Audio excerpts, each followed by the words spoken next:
Welcome to Better English Step by Step. This is the podcast where we take a deep breath, slow down the pace, and focus on building your English confidence one layer at a time. I am Sarah, and I am so happy to have you here for this session.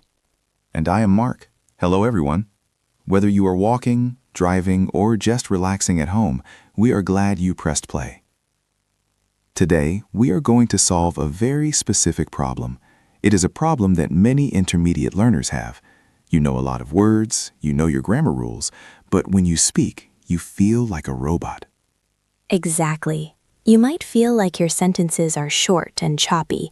You say one thing, then you stop, then you say another thing. It feels stiff. It does not flow. Today, we are going to fix that. We are going to learn the glue that holds English together. We call these connector words.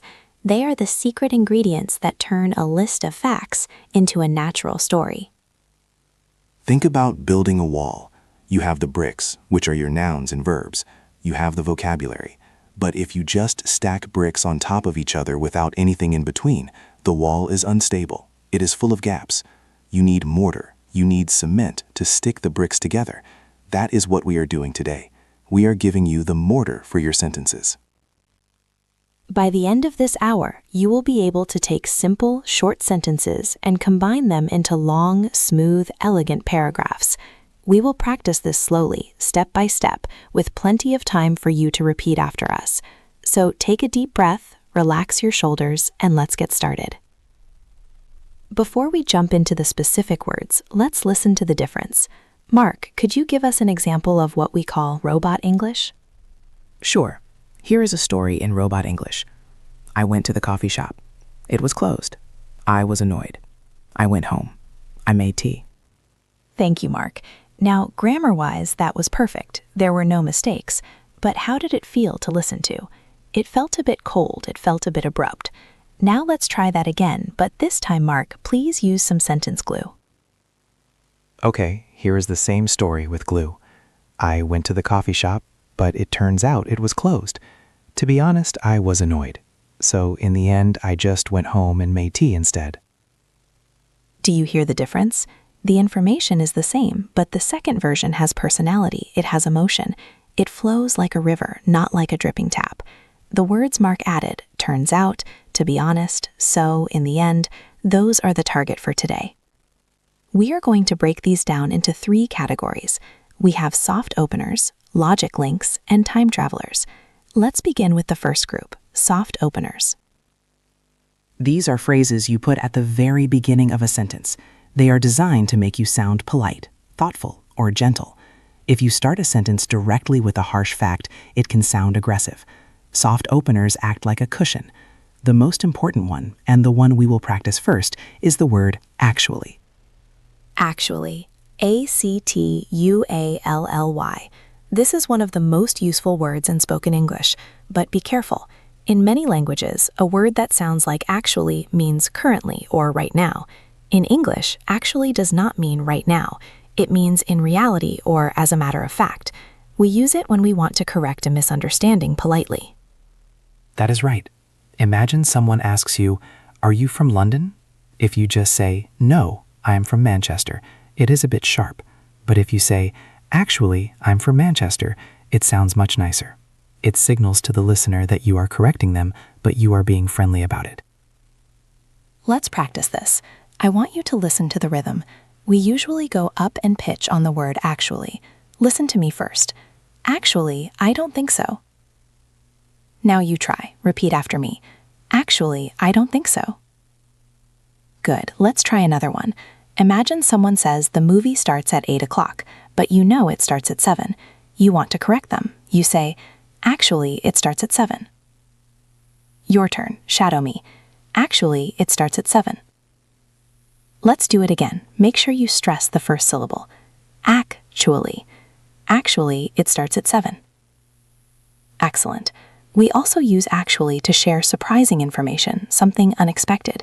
For example, maybe you think learning English is boring, but then you find this podcast and realize it is fun. You could say, actually, I enjoy studying grammar. Try that. Repeat after me. Actually, I enjoy studying grammar. One more time. Imagine you are telling a friend who is surprised, "Actually, I enjoy studying grammar." Very good. The next soft opener is a phrase that builds trust. It is the phrase, "to be honest." To be honest. We use this when we are about to share an opinion that might be negative or perhaps a little personal. It tells the listener, I'm going to tell you the truth, even if it is not what you want to hear. Exactly. It makes your sentence sound sincere. Instead of saying, "I don't like pizza," which is a strong statement, you say, "To be honest, I don't like pizza." It softens the blow. Let's practice the pronunciation. We often say it quite quickly. It almost sounds like one word. To be honest. Listen. To be honest, I'm really tired. Now you try. Repeat after me. To be honest, I'm really tired. Good. Let's try a scenario. Your friend asks if you want to go out tonight. You want to stay home. You don't want to be rude, but you want to tell the truth. You say, "To be honest, I'd rather stay home." Your turn. To be honest, I'd rather stay home. Let's try that one more time. Focus on the glide between the words. To be honest. To be honest, I'd rather stay home. Great. Using this phrase makes you sound very natural. It shows you are comfortable enough with the other person to share your real feelings. Our third soft opener is similar. It is the phrase, "as a matter of fact." As a matter of fact. This is a slightly stronger version of actually. We use it when we want to add a surprising detail that supports what we just said. It emphasizes that something is true. For example, imagine you say, "I love this band." Then you want to add a strong detail to prove it. You could say, "As a matter of fact, I have seen them live 3 times." Let's try that. It is a longer chunk, so we need to link the words. As a matter of fact. Listen to the flow. As a matter of fact, I did. Now you try. Repeat after me. As a matter of fact, I did. Let's try the full sentence about the band. As a matter of fact, I've seen them 3 times. Your turn. As a matter of fact, I've seen them 3 times. One more time. Remember, you are emphasizing the truth. As a matter of fact, I've seen them 3 times. Wonderful. So those are your soft openers. Actually, to be honest, and as a matter of fact. Just using these 3 phrases will stop you from sounding robotic at the start of your sentences. If you are finding this helpful, please take a second to subscribe to the channel. It helps us keep making these long lessons for you. Now, let's move on to our second category. This is the glue that connects 2 ideas together. We call these logic links.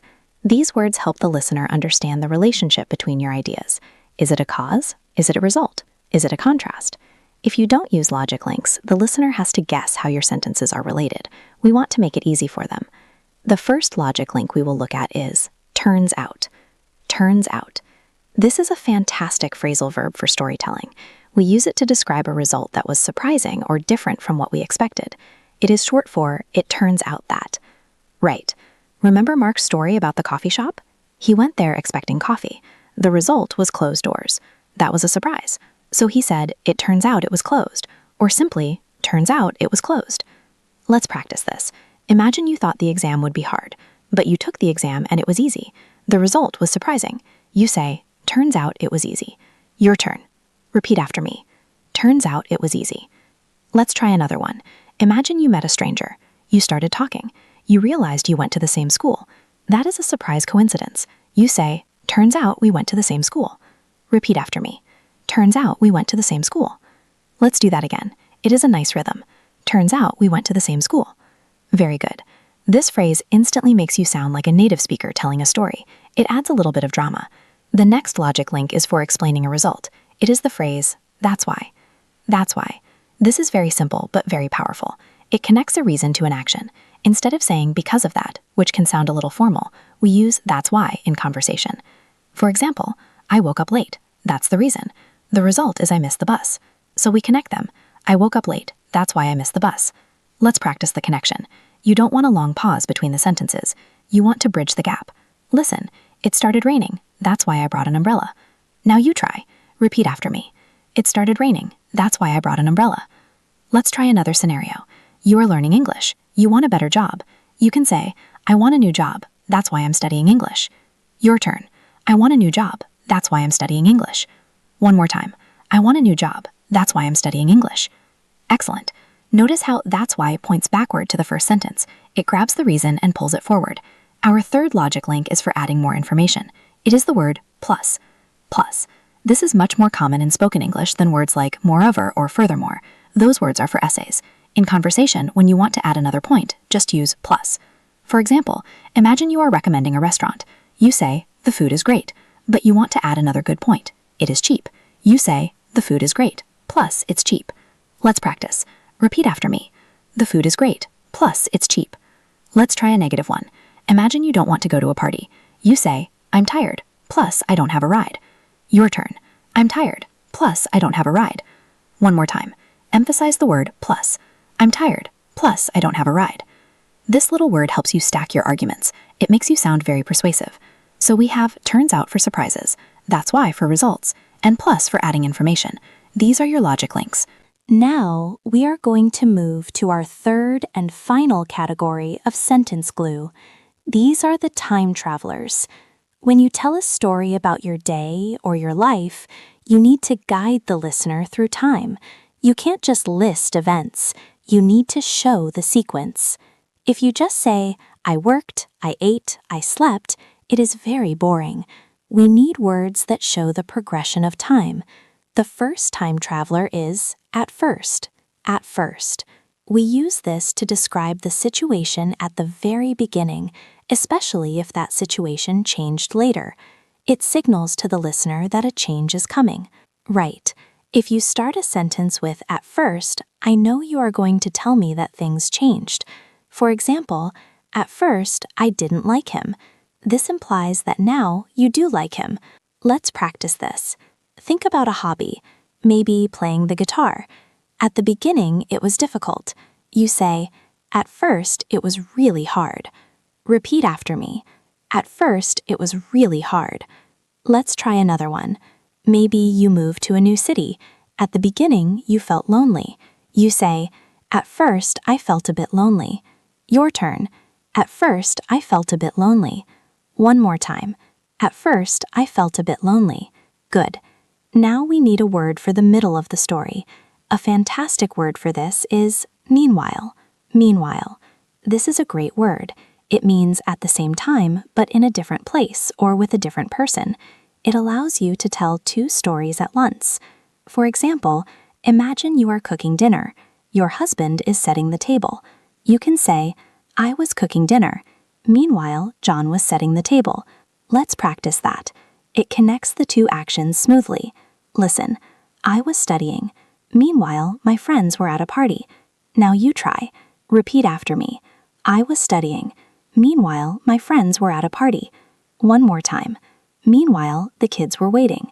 Excellent. And finally, every story needs an ending. We need a word to signal the conclusion. A great phrase for this is in the end. In the end. We use this to describe the final result after a long process or a lot of uncertainty. It is better than just saying finally, because in the end implies there was a journey or a struggle. Right. If you tried to fix your computer for 3 hours and nothing worked, and you decided to buy a new one, you would say, in the end, I just bought a new one. Let's practice. Think about a long decision, maybe choosing a college. You thought about many places. Then you chose one. You say, in the end, I chose this one. Repeat after me. In the end, I chose this one. Let's try another. Maybe you were arguing with a friend. You talked for hours. Then you agreed. You say, in the end, we agreed. Your turn. In the end, we agreed. One more time. In the end, we agreed. Perfect. So we have at first for the beginning, meanwhile for parallel actions, and in the end for the conclusion. These time travelers give your story structure. They help the listener relax because they know exactly where they are in the story. We have covered a lot of glue today. We have soft openers, logic links, and time travelers. Now we are going to do something special. We are going to do a flow simulation.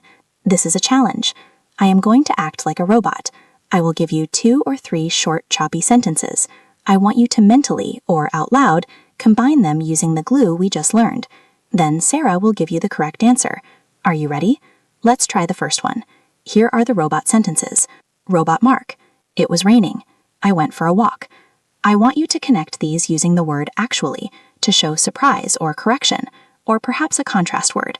But let's try to use actually to start the sentence, maybe implying you did something unexpected. Or simpler, let's use to be honest to express your feeling about it. Let's try to be honest. Robot Mark, it was raining. I went for a walk. How would you combine these with to be honest?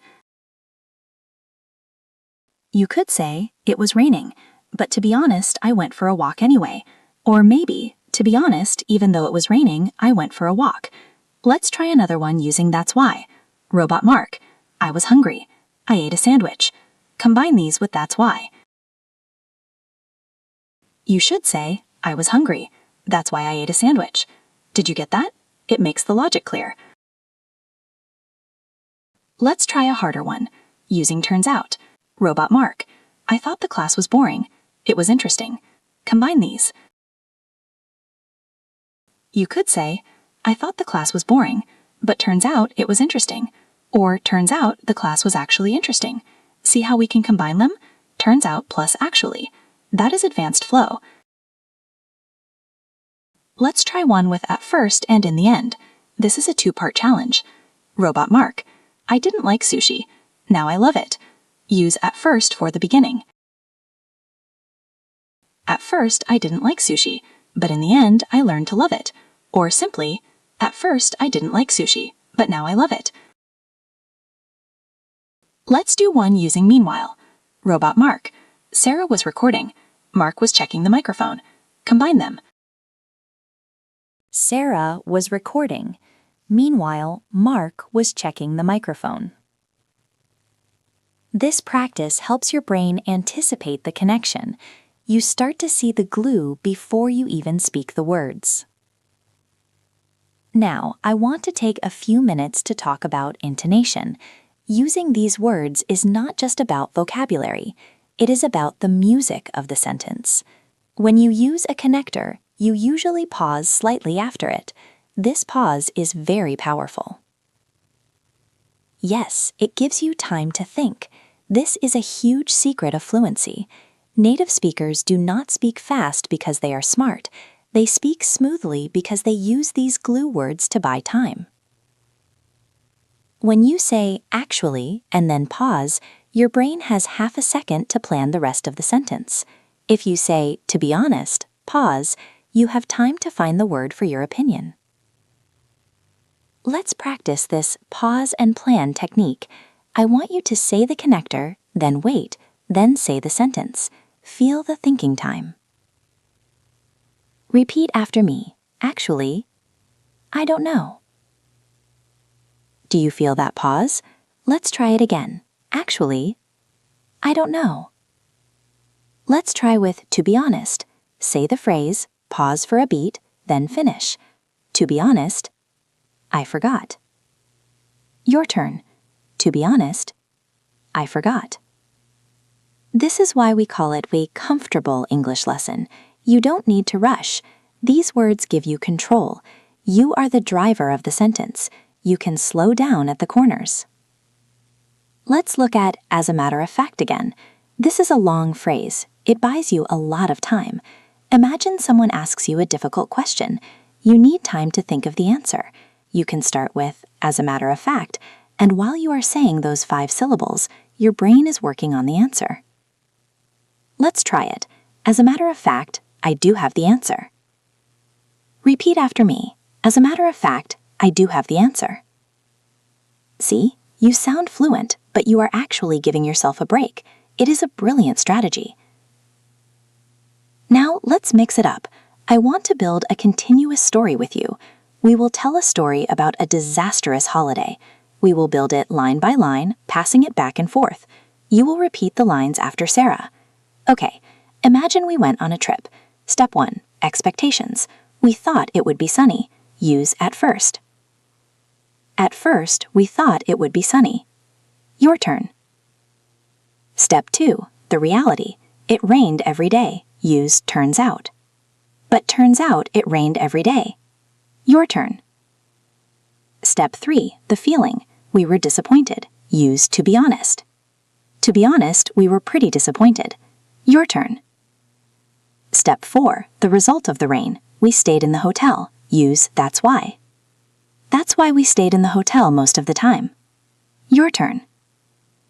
Step 5. The silver lining. The hotel had a great spa. Use plus.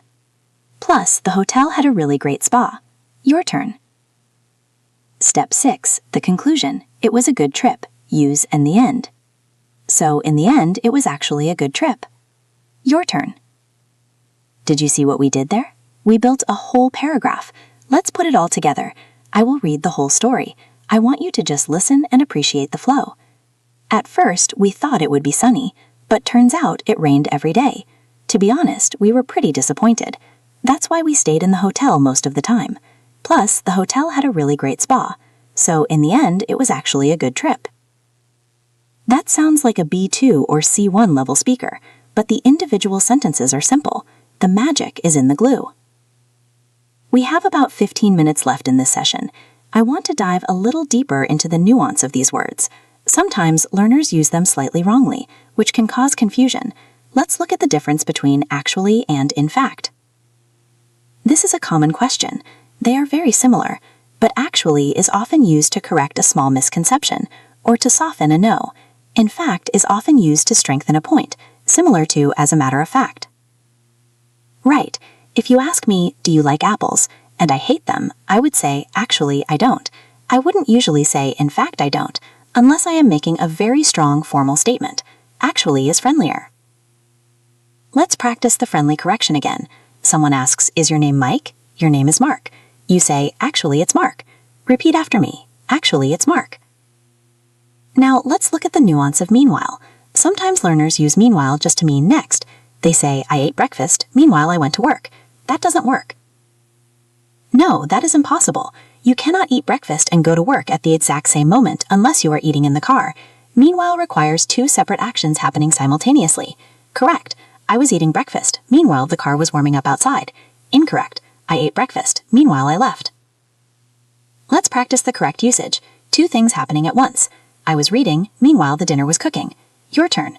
I was reading. Meanwhile, the dinner was cooking. Good. And finally, let's look at plus versus also. They are very close. Also is fine, it is correct. But plus feels more conversational. It feels like you are stacking bricks. Also can go in many places in the sentence. Plus usually goes at the start. Right. You can say, I also like tea, or I like tea also. But with plus, it is best at the start. Plus, I like tea. It is a strong starter. Let's try replacing also with plus. Original. I am cold. I am also hungry. New version. I am cold. Plus, I'm hungry. Repeat after me. I am cold. Plus, I'm hungry. This makes you sound more emphatic, like you are complaining a little bit. I am tired. Plus, I have a headache. Your turn. I am tired. Plus, I have a headache.